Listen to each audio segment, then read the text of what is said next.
Welcome to lecture 15. In this lecture, we're going to carry on with Gauss's law, and we'll begin by using Gauss's law to find the electric field in the vicinity of a capacitor. So we have a parallel plate capacitor. That means there are two plates. One has a positive charge, one has a negative charge, and the size of charge is equal. So they both have the same amount of charge, just one is positive and one is negative. One important thing I'll draw your attention to is the fact that these are made from conducting plates. Insulating plates would have a slightly different behavior, but we'll talk about conducting plates. Okay, our plates have equal and opposite charge. So let's say our blue plate has a negative charge. That has charge minus Q. Let's say our orange plate has charge plus Q. No reason for one to be minus and one to be plus. I just picked them randomly. Okay, first question we'll think about is, what's the nature of a conductor and how does this impact our electric fields? Well, the nature of a conductor has two things. Well, I suppose one main thing. Charges are free to move. Now, one plate has negative charge, and I've redrawn the side view of my capacitor here, and I've exaggerated the thickness just to make it easier to draw. So one plate has negative charge, one plate has positive charge. Those charges are going to be attracted because they're opposite signs.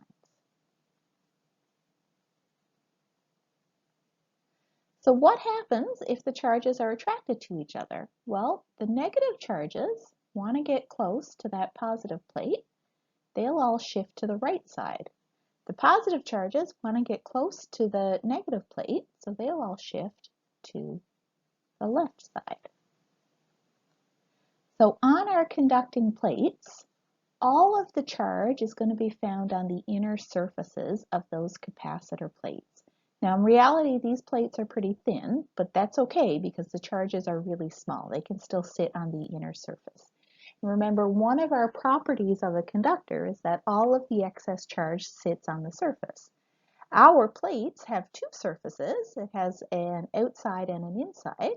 Turns out all of our charge is going to sit on the inside because they're attracted to each other. Okay, now that we have our charges drawn, let's think about the electric field. You know, electric field comes out of a positive and goes into a negative. So the electric field between the plates will look something like this. Now this is material we've covered before. It's just now we're thinking about the nature of where those charges sit. Okay, what else do we have to do here? Let's think about the charge density. So let's remember charge density. In cases where we have two-dimensional plates, equals the total charge divided by the total area. So let's write down our charge density for our two plates. For our negative plate, on this inner surface right here, I'll put an arrow so we know what we're talking about. The charge density is going to be negative because we have a negative charge divided by area. On the outside plate, the net charge is 0 because all of the excess charge got drawn to the inner part of the plate. Okay, likewise over on our positive plate, on the inner part of the surface, the charge density is positive because it's a positive charge divided by the area.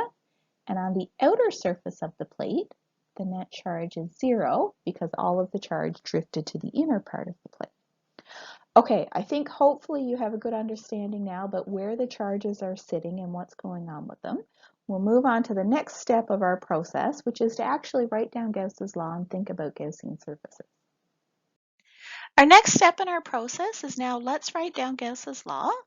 That says that the net electric flux through any closed surface is the integral of the electric field over that surface, and that's given by the net amount of charge enclosed by the surface divided by our constant epsilon naught.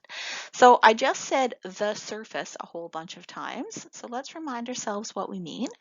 The flux through the surface is the integral over the surface, and it's related to the amount of charge enclosed by the surface. We're talking about a Gaussian surface. A Gaussian surface is not a real physical surface. It's an imaginary one. It's any surface we can pick. And we pick that surface so that it's easy to do the integral. So we want a surface that we know how to integrate over. When we pick a Gaussian surface, we always try and pick it so that it has high symmetry in relation to our charged object. So we often pick our Gaussian surface so that it looks like our charged object. And we also pick it so that it's a useful surface. By useful, that means that we pick our Gaussian surface so that at least part of it is where we'd like to calculate the electric field.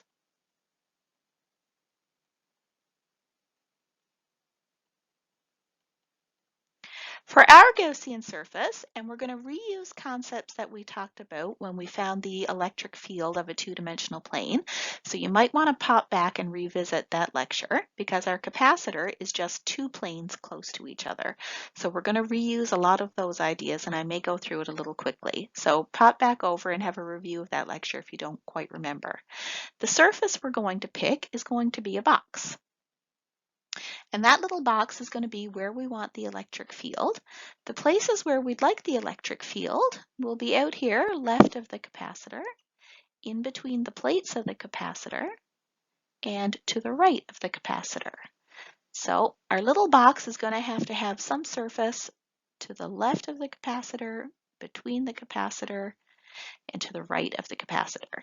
If you're thinking that sounds like an awful lot for one little box to do, you're absolutely right. Turns out we're going to need to use 3 boxes. We'll get to that on the next slide. So let's start our problem right at the heart of the matter, and let's ask what is E between the plates? So let's start there. So remember, we had our Gauss's law expression. The net electric flux is the integral of E dot dA equals Q enclosed over epsilon naught. So there's 2 parts to deal with. What is the integral of E dot dA over the whole Gaussian surface? And what is the charge enclosed by that Gaussian surface? Let's start by drawing our Gaussian surface, which is going to be a little box. I want my box to be useful, and I want it to be partly where I'm calculating the electric field. So I'm going to draw my box so that one face of it is in the electric field. The other face of it is inside the conductor, and I picked there on purpose because we know the field inside a conductor. Then I'll just connect up the top and bottom. Okay, so there's my Gaussian surface. This, of course, is in 3 dimensions, and if you want a 3-dimensional look, there is a video in that lecture where we did the field around a plane. Okay, so let's deal with the net flux part first. So the net flux is the integral of E dot dA. That has to be over every surface of the plane. So let's look at the sides. So the net electric flux over the sides is equal to the electric field dotted with the area, dA. So let's identify what we mean by dA. It's a little bit of the area of one of the sides of the box. So the side is this part, and then of course there's a side here and a side there in the 3-dimensional view. In the side view, we can only see the top and the bottom here. So dA is a little area element of that side. It has a magnitude of dA, and the direction is straight out of the face. So if we look at the angle between the electric field and the area vector, the electric field points left, the area vector points up. So it's the integral of E times dA times the cosine of 90 degrees. Those 2 vectors are perpendicular, gives us 0. Okay, let's do another face of that box. Let's pick the back face next. So here's a back face. It has a little area element that points out this way. There's dA. Now, something we know is that inside a conductor, the electric field equals 0.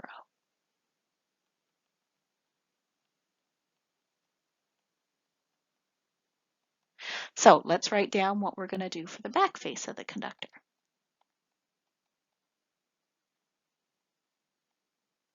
That's equal to the integral of E dot dA, but E equals 0, so it's 0 dotted with dA just gives us 0.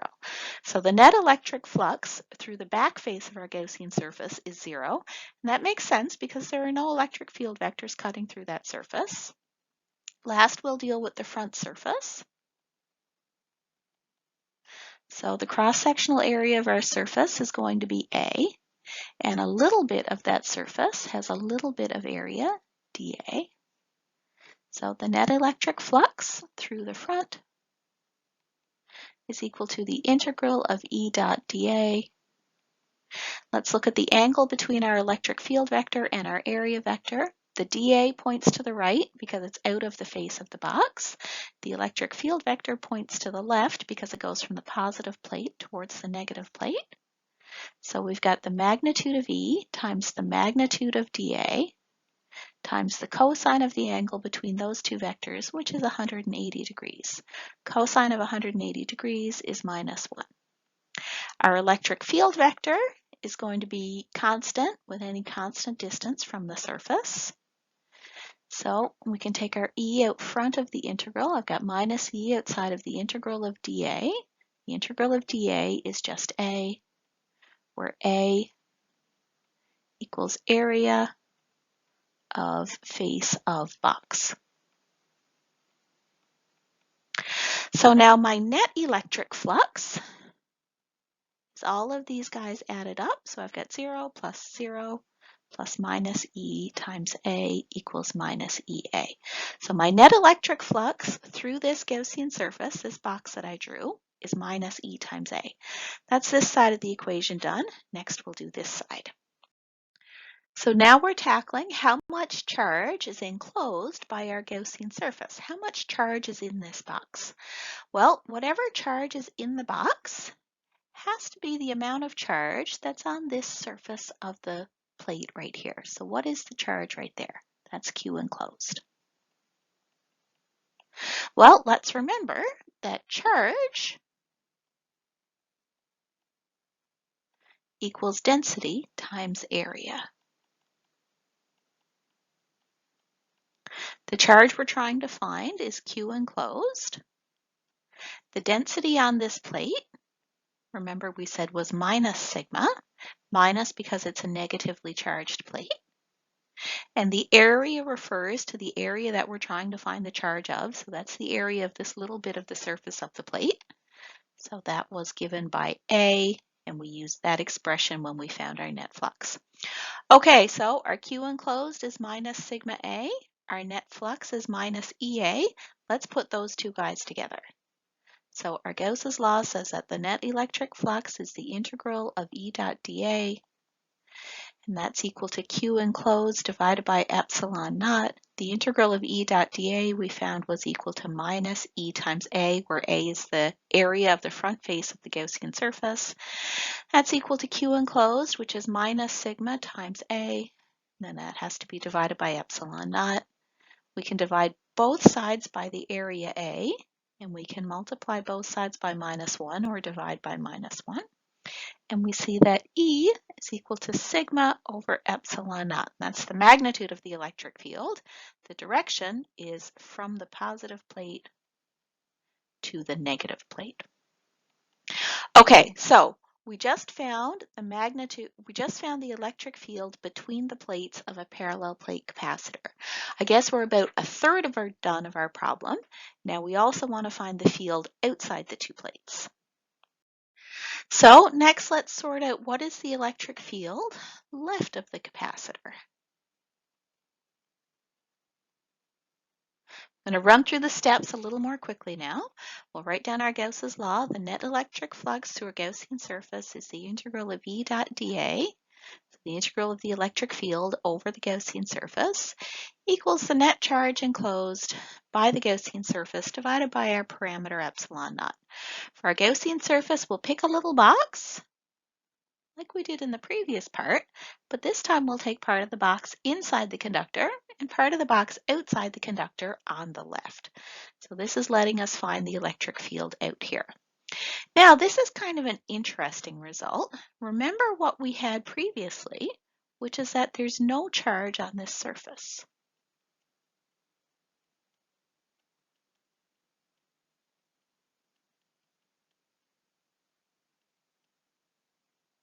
That's because all of the charge was drawn to the inner surface because it was attracted to the positive plate.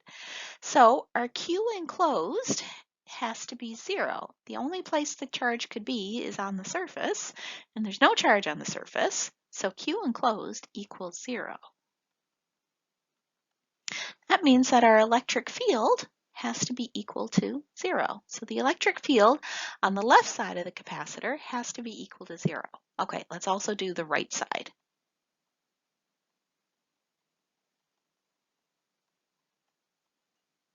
So we'll write Gauss's law again. Net electric flux is the integral of E dot dA equals Q enclosed over epsilon naught. We'll draw our Gaussian surface. Part of the surface will be inside the conducting plate. Part of the surface will be outside the conducting plate.